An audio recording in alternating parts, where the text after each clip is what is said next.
नमस्कार, बहुत स्वागत आपका। मैं हूं आपके साथ मलूरा सक्सेना। ईपीएफओ नियमों में बड़ा बदलाव होने जा रहा है और सरकार बताया जा रहा है कि मिनिमम पेंशन 2.5 गुना कर सकती है। ये है आपकी काम की खबर। आपको इस खबर से जुड़ी हर एक बारीक तस्वीर पहुंचाएंगे।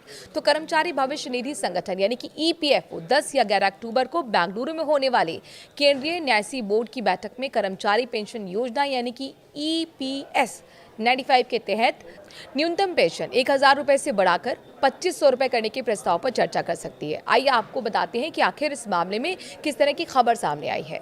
कर्मचारी भविष्य निधि संगठन यानी कि ईपीएफओ की सर्वोच्च निर्णय लेने वाली संस्था केंद्रीय न्यासी बोर्ड की बैठक 10 और 11 अक्टूबर को बेंगलुरु में होने वाली है। खबरों के मुताबिक इस बैठक में न्यूनतम पेंशन राशि को 1,000 रुपए से बढ़ाकर 2,500 रुपए प्रति माह करने का प्रस्ताव पर चर्चा होने की संभावना है।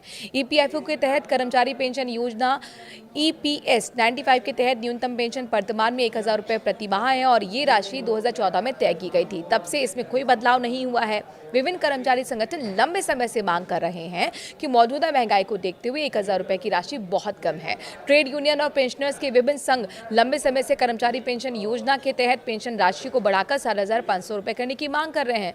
हालांकि रिपोर्ट से पता चलता है कि सीबीटी पेंशन में 7.5% वृद्धि नहीं करेगा, बल्कि इसे बढ़ाकर 2,500 रुपए करने पर विचार कर सकता है। किसी सदस्य ने अगर मान लीजिए 35 सालों तक सेवा की है तो इसे लगभग 7,500 रुपए प्रति महीना पेंशन मिल सकती है।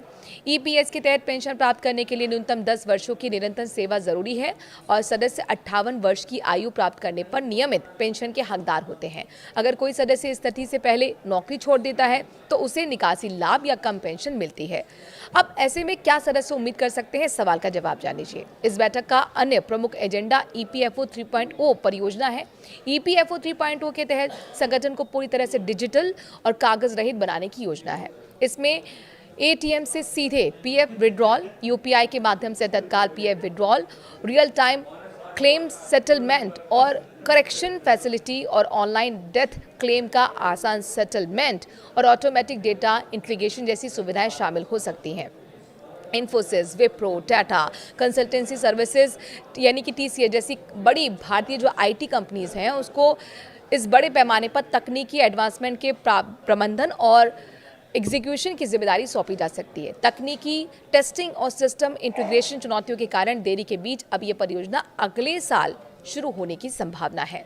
बैठक में फैसला क्या हो सकता है, अब ये जान लीजिए। न्यूनतम पेंशन बढ़ाने पर चर्चा, निर्णय लेने के अलावा बोर्ड डिजिटल सुधारों, निवेश नीति और पेंशन योजना के फंड ढांचे पर भी चर्चा हो सकती है। हालांकि अंतिम फैसले के लिए सरकार की मंजूरी की जरूरत होगी, लेकिन इस बैठक के परिणाम लाखों पेंशनर्स और कर्मचारियों के भविष्य को प्रभावित कर सकते हैं।